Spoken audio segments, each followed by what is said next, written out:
দশম শ্রেণীর ভৌত বিজ্ঞান তৃতীয় অধ্যায় রাসায়নিক গণনার পার্ট 2 ভিডিও আমি আগেই দিয়ে দিয়েছি এবং সেখানে 20টা বিক্রিয়ার কথা আমি বলেছিলাম যে 20টা রাসায়নিক বিক্রিয়া তোরা যদি প্র্যাকটিস করতে পারিস তাহলে অঙ্কে কিন্তু এখানে ফাটিয়ে দিবি। রাসায়নিক গণনার অঙ্কে কিন্তু তোরা ফাটিয়ে দিবি, পুরো 3 নাম্বার নিয়ে কিন্তু চলে আসতে পারবি। স্কুল টেস্ট হোক আর মাধ্যমিক 2027 হোক না কেন, তোরা কিন্তু এখান থেকে 3 নাম্বার পাবি। Hello student, welcome back to my YouTube channel MS academy. আমি তোদের মেন্টর, আমি তোদের গাইড অনন্ত স্যার। আগের ভিডিওতে থাকছে, আগের ভিডিওতে অর্থাৎ পার্ট 1 এ যে আমি 20টি রাসায়নিক সমীকরণের শুধুমাত্র প্রশ্ন উল্লেখ করেছিলাম, সেই প্রশ্নগুলোর আমি সমাধান করব। তোরা ভিডিওটি শেষ পর্যন্ত দেখতে থাক। পরের ক্লাসে তোরা পাবি রাসায়নিক গণনার গাণিতিক সমস্যার সমাধান এবং আমি বাছাই করা কতগুলো কোশ্চেন দিয়ে দেবো। সেই কোশ্চেনের বাইরে আসবে না, কি স্কুল টেস্ট হোক কি মাধ্যমিক টেস্ট হোক। তো তোরা ভিডিওটি দেখতে থাক, আমার ক্লাস করতে থাক। চলো প্রথম প্রশ্নটি দেখা যাক। প্রথম প্রশ্নটি কি ছিল? প্রথম প্রশ্নটি ছিল পটাশিয়াম ক্লোরেটকে উত্তপ্ত করলে কি ঘটবে। পটাশিয়াম ক্লোরেটকে উত্তপ্ত করলে কি ঘটবে? তার মানে এটা একটা তাপ বিয়োজন বিক্রিয়া হবে। প্রথমে আমাদের জেনে নিতে হবে পটাশিয়াম ক্লোরেটের সংকেত কি রয়েছে। পটাশিয়াম ক্লোরেটের সংকেত হলো KClO3। এটা হলো পটাশিয়াম ক্লোরেট। KClO3 হলো পটাশিয়াম ক্লোরেট। এটা যদি তাপ দ্বারা বিয়োজিত হয়, তাপের সিম্বলটা তোরা জানিস এরকম ট্রায়াঙ্গেল সিম্বল থাকে, তাপ দ্বারা যে বিয়োজিত হলে পটাশিয়াম ক্লোরাইড প্লাস অক্সিজেন উৎপন্ন হবে। পটাশিয়াম ক্লোরাইড প্লাস অক্সিজেন উৎপন্ন হবে। তাহলে এখানে ব্যালেন্স মিলিয়ে দিচ্ছি। দেখ কিভাবে ব্যালেন্সটা মিলাবো। এটা হলো বিক্রিয়ক পদার্থ, এটা হলো বিক্রিয়াজাত পদার্থ।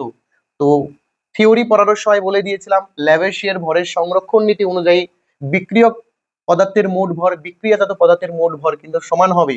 তো সেই ক্ষেত্রে বিক্রিয়ক পদার্থের মধ্যে উপস্থিত কি কি মৌল রয়েছে দেখে নি একবার। এখানে রয়েছে পটাশিয়াম রয়েছে, ক্লোরিন রয়েছে, অক্সিজেন রয়েছে। ঠিক বিক্রিয়াজাত পদার্থের মধ্যে দেখে নি পটাশিয়াম আছে, ক্লোরিন আছে আর অক্সিজেন আছে। তো এদের মধ্যে সমতা বিধান কিভাবে করব? প্রথমে পটাশিয়ামকে ধরে নিই। পটাশিয়ামকে যদি আমরা ধরি তাহলে কি পাচ্ছি দেখো, পটাশিয়ামকে যদি ধরি, পটাশিয়াম এদিকে একটা আছে এদিকে একটা আছে, তো পটাশিয়ামের ব্যালেন্স ওকে আছে। ক্লোরিন এদিকে একটা আছে ক্লোরিনের ব্যালেন্স ওকে আছে। অক্সিজেন দেখছি এখানে দুটো আছে এখানে তিনটে আছে, তাহলে এর মধ্যে ডিসব্যালেন্স আছে, অর্থাৎ অক্সিজেনের সংখ্যার সমতা বিধান আমাদের করতে হবে। তাহলে এই যে জিনিসটা রয়েছে দেখে নিই, O2 লেখা হলো, এই 2টা হলো পরমাণুর সংখ্যা, এখানে O3 আছে এটা হলো পরমাণুর সংখ্যা, অর্থাৎ এখানে 3টি অক্সিজেন পরমাণু আছে, এখানে 2টি অক্সিজেন পরমাণু আছে, এদের সাথে কিন্তু আমাদের সমতা বিধান করতে হবে। তো আমি কি করলাম, এখানে এই 3 আর 2 এর লসাগু কত হয়? 6 হয়। তো এটাকে ব্যালেন্স করার জন্য এদিকে আমি 3 দ্বারা গুণ করে দিলাম আর এদিকে আমি 2 দ্বারা গুণ করে দিলাম। এই যে সংখ্যা সহগ যেটা আমরা বসিয়ে নিলাম, এটা কিন্তু মোল সংখ্যাকে নির্দেশ করে। এখানে দেখো 3 মোল অক্সিজেন হয়েছে বা 3 আয়তনের অক্সিজেন হয়েছে, এখানে পটাশিয়াম ক্লোরাইড হলো কিন্তু 2 আয়তনের পটাশিয়াম ক্লোরাইড হলো। এইভাবে কিন্তু তোমরা বিক্রিয়াগুলোকে ট্রিট করবে। তো এই যে কোএফিসিয়েন্ট বা সংখ্যা সহগ 2 আমি বসালাম, এটা মূল সংখ্যাকে নির্দেশ করছে। এই দুইটা কিন্তু সবার, এই দুইটা কিন্তু সবার, অর্থাৎ এখানে যে 2 অণু পটাশিয়ামকে বোঝাচ্ছে, 2 অণু ক্লোরিনকে বোঝাচ্ছে আর 2 অণু অক্সিজেনকে বোঝাচ্ছে। ঠিক এখানে 3টা কিন্তু 3 অণু বা 3 মোল অক্সিজেনকে বোঝাচ্ছে। তাহলে এখানে দেখো যখনই আমি অক্সিজেনকে চেঞ্জ করেছি সঙ্গে সঙ্গে কিন্তু পটাশিয়াম এবং ক্লোরিনও চেঞ্জ হয়ে গেল, অর্থাৎ এখানে 2 মোল পটাশিয়াম চলে এসেছে, 2 মোল ক্লোরিন চলে এসেছে। তো পটাশিয়াম ক্লোরাইড কিন্তু এখানে আমরা পটাশিয়াম ক্লোরাইডকে কিন্তু ফ্রি হ্যান্ড দেখতে পাচ্ছি। তাহলে এখানে যদি আমরা 2 দিয়ে আবার গুণ করে দিই তাহলে দেখো পটাশিয়াম পটাশিয়াম কিন্তু দুটো দুটো হলো, ক্লোরিন দুটো হলো, ক্লোরিন কিন্তু এই পাশে দুটো আছে, অর্থাৎ 2 মোল ক্লোরিন আছে 2 মোল পটাশিয়াম আছে, সবই কিন্তু ব্যালেন্স হলো। এটা হলো আমাদের ব্যালেন্স ইকুয়েশন। তো ব্যালেন্স আমি একটা বিক্রিয়া দিয়ে শেখাচ্ছি, পরের বিক্রিয়াগুলো তো আমি বলবো। তো এইভাবে যখন যে কোনো বিক্রিয়া তোরা ব্যালেন্স করবি তখন এই বিক্রিয়ায় অংশগ্রহণকারী কোন কোন মৌলগুলো আছে সেই মৌলগুলোকে রাফে এভাবে লিখে নিবি এবং লিখে নেওয়ার পরে তোরা পরপর সংখ্যাগুলোকে কাউন্ট করবি এবং অণুর সংখ্যা এবং অণুর সংখ্যার পরমাণুর সংখ্যা কিন্তু তোরা ভালো করে খেয়াল রাখবি, অণুর সংখ্যা কোনগুলো আছে পরমাণুর সংখ্যা কোনগুলো আছে। তো অণু আর পরমাণুর সংখ্যার মধ্যে সমতা বিধান করাটাই কিন্তু এখানে এক প্রকার ব্যালেন্স। বোঝা গেল কিনা? সেই সাথে যখনই আমরা এদের সমতা বিধান করলাম সেক্ষেত্রে কিন্তু ভরের নিত্যতা সূত্র কিন্তু এখানে মান্য করেছে। ওকে, তাহলে এই হলো আমাদের রাসায়নিক বিক্রিয়া। তো এটা দিয়ে যখন ম্যাথ আসবে সেই ম্যাথের সমস্যা সমাধান করার জন্য কিন্তু তোকে এই পটাশিয়াম ক্লোরাইডকে বিয়োজিত করলে বা তাপ দিলে পরে কি হয় সেই ঘটনাটা কিন্তু জানতে হবে। তুই যদি এই ঘটনাটা না জানিস তাহলে কোনোদিনও কিন্তু কোনো রাসায়নিক গণনার অঙ্ক করতে পারবি না, অর্থাৎ এই বিক্রিয়া রিলেটেড রাসায়নিক গণনার অঙ্ক পারবি না। ঠিক আছে, তাহলে তোকে রাসায়নিক গণনার অঙ্ক পারতে হলে আগে পটাশিয়াম ক্লোরাইডকে উত্তপ্ত করলে কি ঘটে সেই জিনিসটা কিন্তু মাথায় রাখতে হবে এবং তোকে শিখতে হবে, তারপর কিন্তু তুই বিক্রিয়ার অঙ্কগুলো পারবি। ওকে, নেক্সট যাচ্ছি আমি 2 নম্বর কোশ্চেনে। ক্যালসিয়াম কার্বনেট ও অতিরিক্ত লঘু হাইড্রোক্লোরিক অ্যাসিডের বিক্রিয়া করে কি হবে?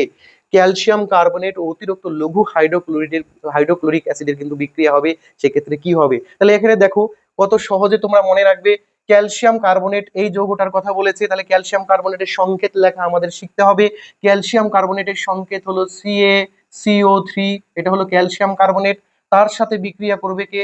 লঘু হাইড্রোক্লোরিক অ্যাসিড, তার মানে HCl কে হাইড্রোক্লোরিক অ্যাসিড বলি, সেটা আমাদের জানতে হবে।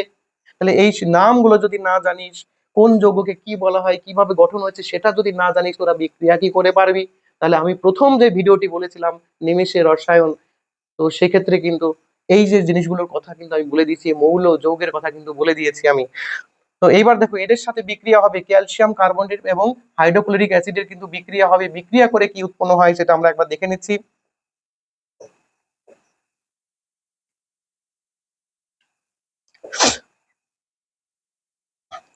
দেখো, এই বিক্রিয়াটা আমরা সহজে কিভাবে মনে রাখবো? ক্যালসিয়াম কার্বনেটকে যদি আমরা অ্যানালাইজ করি, এর দুটো পার্ট রয়েছে।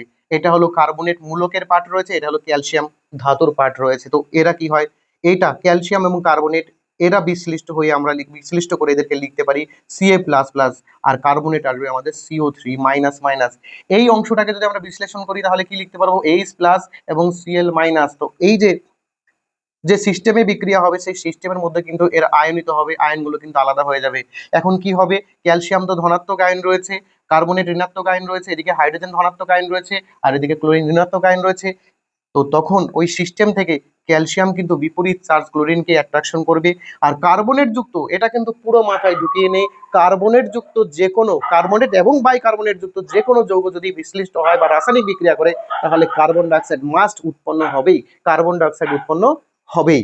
তো এখানে দেখো, তাহলে এই যে কার্বনেটটা আছে, এই কার্বনেটটা ভেঙে গিয়ে কি হবে? কার্বন ডাইঅক্সাইড তৈরি হবে, এখানে ক্যালসিয়াম ক্লোরাইড তৈরি হবে, আর এদিকে কার্বন ডাইঅক্সাইড তৈরি হবে। আর এই যে হাইড্রোজেন আয়ন দেখতে পাচ্ছি, এখান থেকে একটা অক্সিজেন ব্যালেন্স করে নিয়ে এখানে H2 উৎপন্ন করবে। তাহলে বিক্রিয়াটির সামগ্রিক রূপ আমরা কি লিখবো? বিক্রিয়াটির সামগ্রিক রূপ আমরা লিখছি ক্যালসিয়াম ক্লোরাইড, দেখে নাও CaCl2, ক্যালসিয়ামের যোজ্যতা 2 হয়েছে তাই CaCl2 হবে, তার সাথে কার্বন ডাই অক্সাইড আসবে, তার সাথে জল আসবে। এবার বিক্রিয়ার সমতা বিধান যদি দেখি, ক্যালসিয়াম একটা, ক্যালসিয়াম একটা, ক্লোরিন দুটো আছে, ক্লোরিন একটা আছে, তাই আমরা এখানে কিন্তু ব্যালেন্স করার জন্য এখানে 2 দিয়ে দেবো। তাহলে 2 মোল ক্লোরিন হলো, এখানে দুটো ক্লোরিনের অণু আছে, এখানে একটা অণু, দুটো অণু হলো, এখানে দুটো ক্লোরিন অণু আছে, ব্যালেন্স হলো। হাইড্রোজেন এখানে দুটো আছে, হাইড্রোজেন দুটো হয়েছে, অক্সিজেন দুটো আর একটা তিনটে আছে, এখানে অক্সিজেন তিনটে আছে, তাহলে কিন্তু আমাদের পুরোপুরি ব্যালেন্স হয়ে গেল। তাহলে রাসায়নিক বিক্রিয়াটা জানার জন্য আমাদের মৌল এবং যৌগের নাম এবং আয়ন সম্পর্কে, এরা যদি বিশ্লিষ্ট হয় বিয়োজিত হয় তাহলে কি কি আয়ন তৈরি করবে, এর মধ্যে মূলক কোনটা রয়েছে, ধাতব মূলক কোনটা রয়েছে, অধাতব মূলক কোনটা রয়েছে, যৌগ মূলক কোনটা রয়েছে, সেগুলো যদি তোরা একবার আইডেন্টিফাই করে নিতে পারিস তাহলে সারা জীবন ধরে কিন্তু তোদের আর কোনো বিক্রিয়াতে প্রবলেম হবে না। নেক্সট বিক্রিয়াটি বলবো আমি, 3 নম্বর বিক্রিয়া। ক্যালসিয়াম কার্বনেটকে উত্তপ্ত করলে করা হলো কি ঘটবে? ক্যালসিয়াম কার্বনেটকে উত্তপ্ত করা হলো কি ঘটবে? অর্থাৎ এটাও একটা কিন্তু তাপ বিয়োজন বিক্রিয়া, তাপে কিন্তু এরা বিয়োজিত হয়ে যায়। তো সেক্ষেত্রে দেখো, কার কথা বলেছে? ক্যালসিয়াম কার্বনেটের কথা বলেছে। তাহলে প্রথমে আমাকে কি জানতে হবে? ক্যালসিয়াম কার্বনেটের সংকেত কি রয়েছে সেটা আমাদের জানতে হবে। তাহলে ক্যালসিয়াম কার্বনেটের সংকেত হলো ক্যালসিয়াম, আর তার সাথে জুড়ে গিয়েছিল কার্বনেট, এটা হলো ক্যালসিয়াম কার্বনেট। এটা কি হবে? তাপ দ্বারা বিয়োজিত হবে, তাপের সিম্বলটা দিয়ে দিলাম। এই তাপ দ্বারা বিয়োজিত হয়ে এটা কি উৎপন্ন করবে? ক্যালসিয়াম অক্সাইড, তার সাথে আসবে হলো carbon die oxide, calcium oxide এবং তার সাথে আসবে কার্বন ডাই অক্সাইড। ওকে, তো এটা কি হবে? যেহেতু কার্বনেট রয়েছে তাহলে কার্বন ডাইঅক্সাইড অবশ্যই উৎপন্ন হবে। ব্যালেন্সটা দেখে নিই একবার, ক্যালসিয়াম একটা আছে, ক্যালসিয়াম একটা, কার্বন একটা, কার্বন একটা, অক্সিজেন তিনটে, অক্সিজেন এদিকে আছে একটা আর দুটো তিনটে, তাহলে এটা কিন্তু অটো ব্যালেন্স হলো, আমাদের কিন্তু কোনো সংখ্যা সহগ বসাতে হলো না। ওকে, এর পরের কোশ্চেনে চলে যাচ্ছি আমি। ম্যাগনেসিয়াম কার্বনেট ও সালফিউরিক অ্যাসিডের বিক্রিয়া ঘটানো হলো কি ঘটবে? ম্যাগনেসিয়াম কার্বনেট এবং সালফিউরিক অ্যাসিডের বিক্রিয়া ঘটানো হলে কি ঘটবে? দেখো, এটা কোন ধরনের বিক্রিয়া আসবে একবার দেখে নিই। ম্যাগনেসিয়াম কার্বনেটের কথা বলেছে, তাহলে প্রথমে আমাদের সংকেত জানতে হবে। ম্যাগনেসিয়াম কার্বনেটের সংকেতটা হলো MgCO3। ম্যাগনেসিয়ামের সাথে কার্বনেট জুড়ে আছে, তার এটার নাম হবে ম্যাগনেসিয়াম কার্বনেট। তার সাথে কার বিক্রিয়া হবে? সালফিউরিক অ্যাসিডের বিক্রিয়া হবে, অর্থাৎ H2SO4 এর বিক্রিয়া হবে। বোঝা গেল বিক্রিয়া কি উৎপন্ন হবে। তার আগে আমরা এখানে একটু অ্যানালাইজ করে নেব যে এটার যদি বিশ্লেষণ হয় তাহলে কি উৎপন্ন করবে। এটা বিশ্লেষণ হলে ম্যাগনেসিয়াম কার্বনেট যদি বিশ্লেষণ হয়, এখানে magnesium Mg plus plus ion তৈরি করবে। কার্বনেট অলরেডি আমরা শিখে গেছি CO3 minus minus ion produce করবে। সালফুরিক অ্যাসিড যদি বিয়োজিত হয় তাহলে H প্লাস, আর এদিকে SO4 অর্থাৎ sulphate ion minus minus produce করবে। তাহলে এখানে কিভাবে বিক্রিয়া হবে? কার্বনেট আছে বলেছিলাম, কার্বনেট যুক্ত যৌগ যে কোনো রাসায়নিক বিক্রিয়ায় বিয়োজিত হোক আর প্রতিস্থাপন বিক্রিয়া হোক আর বিনিময় বিক্রিয়া হোক না, কিন্তু কার্বন ডাইঅক্সাইড কিন্তু তৈরি করবেই। তো সেখানে আমাদের কি হয়ে যাচ্ছে, ম্যাগনেসিয়াম কাকে ধরবে? ম্যাগনেসিয়াম সালফেটকে ধরবে, আর কার্বন ডাইঅক্সাইড, কার্বনেট থেকে কার্বন ডাইঅক্সাইড আর জল উৎপন্ন হবে। এবার দেখো ম্যাগনেসিয়ামের যোজ্যতা 2, সালফেটেরও যোজ্যতা 2, তাহলে এখানে আমাদের অ্যান্সারটা কি দাঁড়াবে? অ্যান্সার দাঁড়াবে বিক্রিয়ার magnesium sulphate plus carbon dioxide plus H2O মানে হলো জল। এই হলো আমার বিক্রিয়ার সমীকরণ রয়েছে। তাহলে সমতা বিধান করে দেখি কি আসছে। ম্যাগনেসিয়াম একটা, ম্যাগনেসিয়াম একটা, কার্বন একটা, কার্বন একটা, অক্সিজেন 3 আর 4 7টা রয়েছে, অক্সিজেন রয়েছে 4 2 6 আর 1 7টা, হাইড্রোজেন রয়েছে দুটো, হাইড্রোজেন রয়েছে দুটো। তার মানে এই বিক্রিয়াটাও কিন্তু অটো ব্যালেন্স আছে, এই বিক্রিয়াটা আমাদের আর ব্যালেন্স নির্ণয় করতে হবে না। তাহলে এই ধরনের বিক্রিয়াগুলো তোরা প্রশ্নটাকে যদি মাথায় একবার ঢোকাতে পারিস তবেই কিন্তু বিক্রিয়া মনে রাখতে পারবি, না হলে কিন্তু বিক্রিয়া মনে রাখতে পারবি না। আর বিক্রিয়া মনে না রাখতে পারলে তো আমি প্রথমে বলেই দিয়েছি, রাসায়নিক গণনা সংক্রান্ত অঙ্কটা কিন্তু তোরা নামাতে পারবি না। কোশ্চেন নাম্বার 5 কি বলা আছে? লোহার সাথে লঘু সালফিউরিক অ্যাসিডের বিক্রিয়া ঘটানো হলো কি হবে? লোহা মানে আয়রন, আয়রনের সাথে লঘু সালফিউরিক অ্যাসিডের বিক্রিয়া ঘটানো হয়েছে, সেখানে কি ঘটবে? তো আমরা সংকেতগুলো প্রথমে লিখে ফেলি বিক্রিয়ার। লোহা মানে Fe প্লাস তার সাথে বিক্রিয়া হবে কার? H2SO4, সালফিউরিক অ্যাসিডের বিক্রিয়া হবে। বিক্রিয়া করে কি উৎপন্ন করবে দেখো, এখানে যদি আমরা বিয়োজন করি, বিয়োজনে আমরা কি রেজাল্ট দেখতে পাবো? বিয়োজনে আমরা রেজাল্ট দেখতে পাবো এটা এটা তো ধাতু, ধাতব মূলক তৈরি হবে এখানে। এদিকে হাইড্রোজেন ভেঙে যাবে H প্লাস, আর এদিকে SO4 কিন্তু মাইনাস মাইনাস হবে। আর আয়রনটা কি হবে? এখানে আয়রনের +2 যদি যোজ্যতা আমরা ধরে নিই, তাহলে এখানে যে বিক্রিয়াটার রেজাল্ট আমরা পাবো সেই বিক্রিয়ার রেজাল্টটা হলো ferrous sulphate FeSO4 ferrous sulphate plus এখান থেকে হাইড্রোজেন বেরিয়ে গিয়ে হাইড্রোজেনটাকে রিলিভ করে দেবে, প্রতিস্থাপন বিক্রিয়া, অর্থাৎ হাইড্রোজেনকে প্রতিস্থাপন করে দিচ্ছে। সক্রিয়তা সিরিজে কিন্তু আয়রন হাইড্রোজেনের অনেক উপরে রয়েছে, তাই যে কোনো হাইড্রোজেন যুক্ত যৌগ থেকে এরা কিন্তু হাইড্রোজেনকে প্রতিস্থাপন করতে পারে। তো সেখানে ব্যালেন্সটা দেখে নিই একবার। আয়রন একটা, আয়রন একটা, সালফার একটা, সালফার একটা, অক্সিজেন 4টে, অক্সিজেন 4টে, হাইড্রোজেন দুটো, হাইড্রোজেন দুটো। ওকে, অটো ব্যালেন্স রয়েছে, ব্যালেন্স নিয়ে আমাদের কোনো ডাউট নেই। তাহলে এই হলো আমাদের 5টা বিক্রিয়ার কোশ্চেন।